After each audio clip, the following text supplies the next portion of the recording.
तर आता सिंधुदुर्गचा किल्ला फिरून झाला. आता आपण आलेलो आहोत ते शिवाजी महाराजांचा पुतळा जो इंडियन नेव्हीने उभारलाय राजकोट किल्ल्यावरती. चल तर मग राजकोट किल्ल्यावर जाण्यापूर्वी मी तुम्हाला हा आसपासचा परिसर दाखवतो. काय मस्त दिसतो इकडनं तो. तर हे बघा, हा तो परिसर आहे सगळा. तुम्हाला सगळ्या दिसतं ते मच्छीमारीचे मोठ्या मोठ्या बोटी आहेत, स्टॉलर्स आहेत. समोर दिसतो तो सिंधुदुर्गचा किनारा आणि हे आहे राजकोटचा किल्ला आणि समोर दिसते ती आहे छत्रपती शिवाजी महाराजांचा स्टॅच्यू किंवा मोठा भव्य पुतळा जो तुम्ही उभारलेला आहे या साईडला इकडे आणि त्या बाजूला कार पार्किंगसुद्धा आहे. तर हा एंट्रन्स आहे. हा बघा, हा किल्ल्याचा भाग आहे. या साईडला आता सध्या एंट्रन्स आहे कारण आता आपण आत जात आहोत.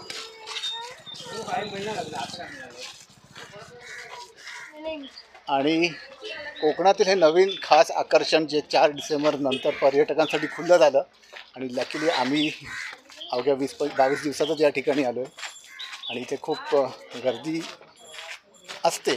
आता तरी दुपारची वेळ आहे त्यामुळे थोडीशी कमी आहे, पण लोक येत आहेत इकडे. म्हणजे सिंधुदुर्ग किल्ला बघणारी सगळी लोक इकडे आवर्जून भेट देत आहेत. हा बघा, हा सगळा तो पार्ट आहे. वा, एंट्रन्स बघा. तर या ठिकाणी त्यांनी राजकोट किल्ल्याचा देखावा उभा केलेला आहे. राजकोटचा किल्ला खरोखर असा होता, त्याची तटबंदी अशी होती की नाही त्याच्याविषयी मला माहिती नाही, पण बहुधा हा असाच असावा. त्याचबरोबर इथे तुम्हाला गडाचं गडदैवत पण दिसतं, ते म्हणजे श्री महापुरुष मंदिर.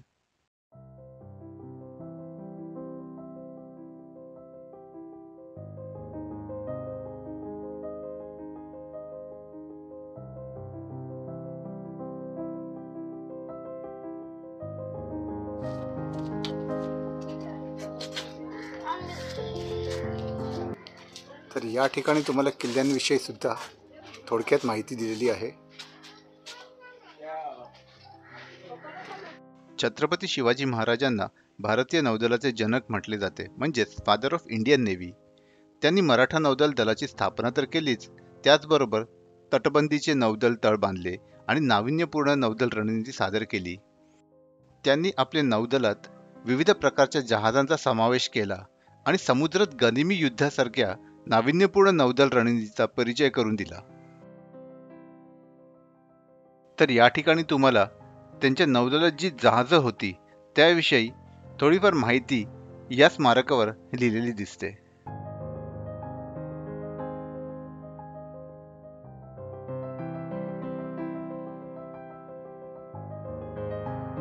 तर समोर दिसतो तो आहे सिंधुदुर्गचा किल्ला आणि आम्ही जिथे उभे आहोत तो आहे राजकोटचा किल्ला. तर राजकोटचा किल्ला हा सिंधुदुर्ग किल्ल्याच्या संरक्षणासाठी बांधलेला होता आणि आज त्याच किल्ल्यावर भारतीय नौदलाने छत्रपती शिवाजी महाराजांचा भव्य दिव्य असा पुतळा उभा केलेला आहे. हा तुम्हाला दिसतो तो आहे सगळ्या राजकोट किल्ल्याचा परिसर. समोर तुम्हाला काही पडझड झालेली इमारती दिसत आहेत आणि इकडे हा महाराजांचा मस्त असा पुतळा उभारलेला आहे. आय थिंक सो राजकोट किल्ल्याला जो जस्टिस दिला आहे इंडियन नेव्हीने, खरंच हॅट्स ऑफ टू देम. कारण एकेकाळी सिंधुदुर्गला प्रोटेक्ट करण्यासाठी बांधलेले हे किल्ले आज त्यांची परिस्थिती थोडीशी बिकट आहे आणि त्याच ठिकाणी तुम्ही हा परत एक छोटासा असा काय होईना प्रतिकृती उभी केलेली आहे किल्ल्याची बघा. तर हा सगळा परिसर आहे इकडचा पूर्णपणे स्वच्छ आहे आणि तसा ठेवायचा आहे. बघा ना, ही किल्ल्याची केलेली तटबंदी किती स्वच्छ आणि छान दिसतं आहे. बघा त्या साईडला त्यांनी मॅट्स वगैरे लावून फुलं झाडं वगैरे लावलेली आहेत आणि या महाराजांच्या पुतळ्याच्या खालती आपण जर कचरा नाही केला तर तो महाराजांसाठी असलेला एक मुजरा असेल आपल्याकडनं. जय जय शिवाजी. सिंधुदुर्ग किल्ला बघून झाला. राजकोट किल्ल्यावर आम्ही आलो. इकडे महाराजांचा नवीन बांधलेला पुतळा बघितला. आता वेळ झाली होती ती दुपारी इथे जवळपासच्या हॉटेलमध्ये जेवायला जायची. एकतर 25 डिसेंबरची सुट्टी आणि त्यामुळे इकडचे सगळे हॉटेल्स हाऊसफुल होते. मालवणमध्ये तर जेवायला स्कोप नव्हताच. मग आम्ही ठरवलं की आता डायरेक्ट जायचं ते आचऱ्यालाच आणि तिथेच एखादं हॉटेल बघून पोटभर जेवून घ्यायचं. तर हे आहे आचऱ्यातील फेमस बागवे लंच होम. शाकाहारी, मांसाहारी, मत्स्याहारी तुम्हाला जे आवडेल, तुम्हाला जे पाहिजे ते तुम्ही इकडे येऊन पोटभर जेवू शकता. या ठिकाणी थाळी सिस्टीम आहे, पण जर तुम्हाला इंडिव्हिज्युअल डिशेस ऑर्डर करायचे आहे तर तेही तुम्ही करू शकतात. बागवे लंच होम तसं छोटंसंच आहे, सिटिंग अरेंजमेंट्स एकदम लिमिटेड आहेत. तरी पण इकडचा आतला परिसर खूप स्वच्छ ठेवलेला आहे. या ठिकाणी नुसतं त्यांचं मेनू कार्ड जर बघितलं ना किंवा हा बोर्ड बघितला ना तरीही भूक सपाट्याने वाढते. त्यातून अनेक प्रकारच्या थाळ्या, म्हणजे इकडे मेजवानीच आहे. तर मग चला आता आपण ऑर्डर देऊया आणि पोटभर जेवून घेऊया. तर आमच्याबरोबर जे कुणाल दादा आहेत ना, त्यांनी आम्हाला हे लंच होम सजेस्ट केलं. ते बोलते की आथऱ्याला एक खूप छान असं लंच होम आहे आणि व्हेज नॉनव्हेज जेवणाची उत्तम सोय आहे.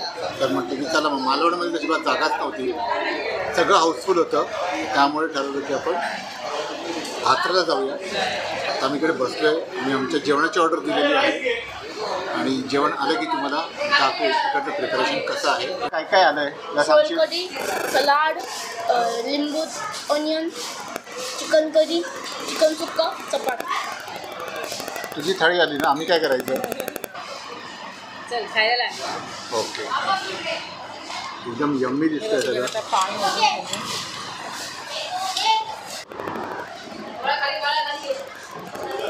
सो माझ्या थाळीमध्ये आहे चपाती, प्रॉन्स फ्राय, प्रॉन्सचा रस्सा, माशाचा रस्सा आहे, कर्दी आहे, सलाड आणि सूप.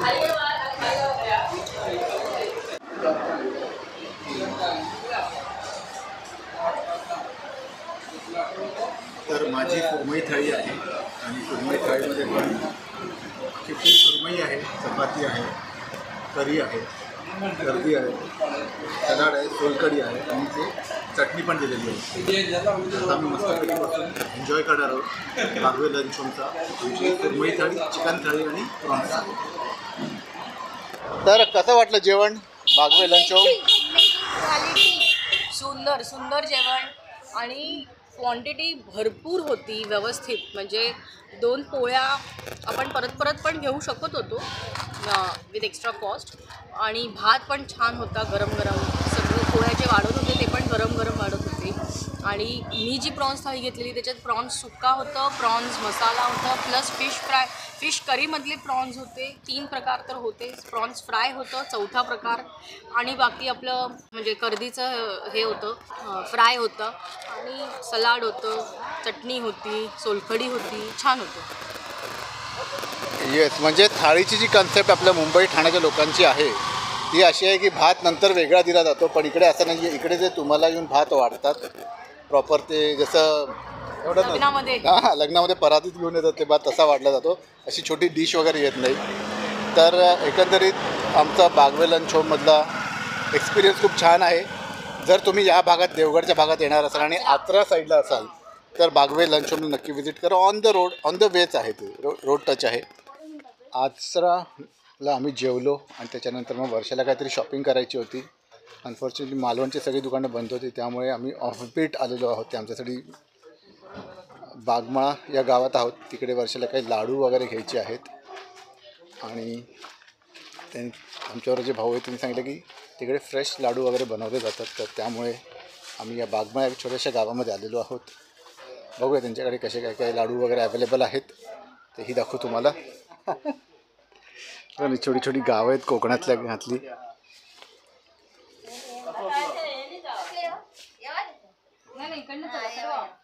इकडे सगळे शेण सारवत आहेत. ते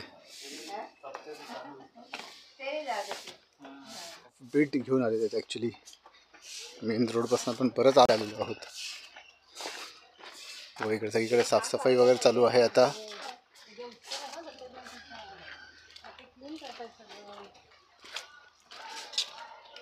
खरंच कोकणामध्ये दत्त जयंतीचा जो उत्सव असतो त्याची एक मजाच वेगळी असते, एक वेगळीच एक्साइटमेंट असते इकडच्या लोकांमध्ये. तर आता आपण गप्पा मारत मारत पोहोचलेलो आहोत त्या ठिकाणी जिकडे आपल्याला लाडू वगैरे बघायचे आहेत. तर या ठिकाणी तुम्हाला दिसतंय त्यांनी चुलीवर गुळाचा पाक बनवायला ठेवलाय. गॅसचा वापर केला नाहीये. या चुलीत सुद्धा त्यांनी जास्त लाकडं टाकली नव्हती. हलक्या फ्लेमला लागतील तेवढीच लाकडं होती आणि त्यावरच ते गुळाचा पाक बनवत होते.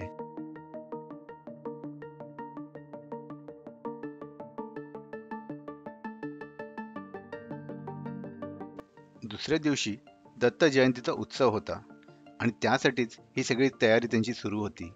आमच्या समोर बघता बघता त्यांनी एवढे पॅकेट्स भरून सुद्धा टाकले.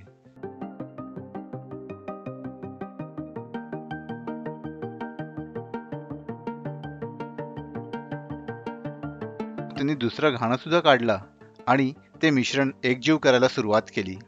त्यांच्याकडे बघून असं वाटलं की हे किती मेहनतीचं काम आहे, कारण हे एकजीव करताना त्यांना जो वेळ लागत होता, प्रत्येक वेळेला ते इकडनं तिकडनं फिरवून त्याला नीट मिक्स करत होते.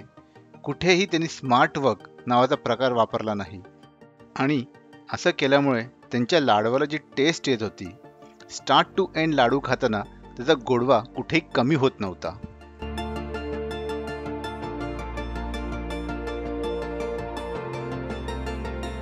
आता तर खरं स्किल होतं ही लाडू वळायला घ्यायची. तुमचा घाणा तयार होता, मिश्रण एकजीव झालंय आणि आता लाडू वळायचे. पण लाडू म्हटलं की ते गोलच आकाराचे पाहिजेत आणि बघता बघता माझ्यासमोर या काकांनी आणि या आबांनी फटाफट लाडू वळायला सुरुवात केली. याला म्हणतात एक्सपिरियन्स.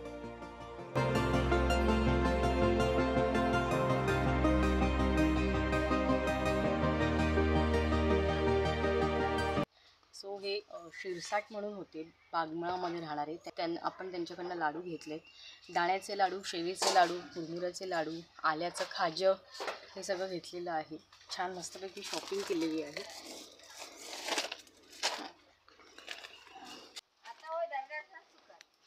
हां, मगाशी आम्ही आलो तेव्हा तिकडे सगळे काकी शेण सारवत होत्या. हे बघा आता मस्तपैकी झालेलं आहे.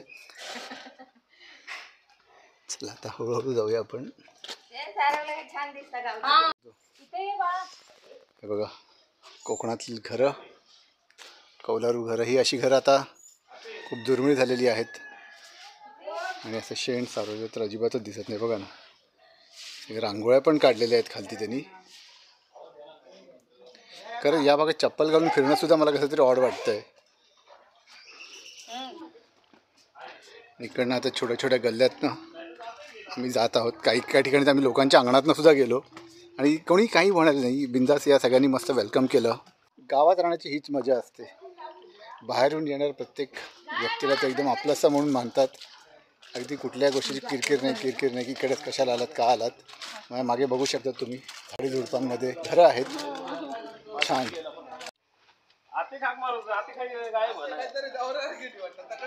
बघितलं सगळे, उद्या दत्त जयंती आहे, त्याच्यामुळे साफसफाई वगैरे चालू आहे सगळी. पूर्ण तयारी, जय्यत तयारी, उत्साह बघा लोकांमध्ये.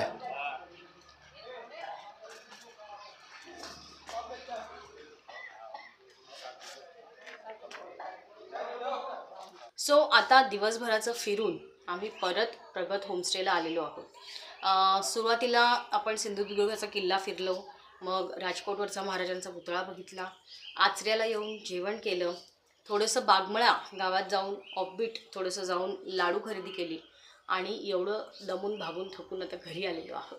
दमला. येस. सो आमचा आजचा एकंदरीत दिवस पण खूप छान गेला. थँक्स टू कुणाल दादा. मी नंतरच्या ब्लॉगमध्ये मी तुम्हाला सांगेनच ते कोण आहेत आणि तुम्ही त्यांना देखील कॉन्टॅक्ट करू शकतात. आणि त्यांचं ड्रायव्हिंग वगैरे खरं खूप छान होतं, सेफली ड्राईव्ह करत होते आणि ऑफबीट त्यांनी आम्हाला बरीच माहितीसुद्धा दिली. तर मग हा ब्लॉग आता मी इथेच थांबवतो.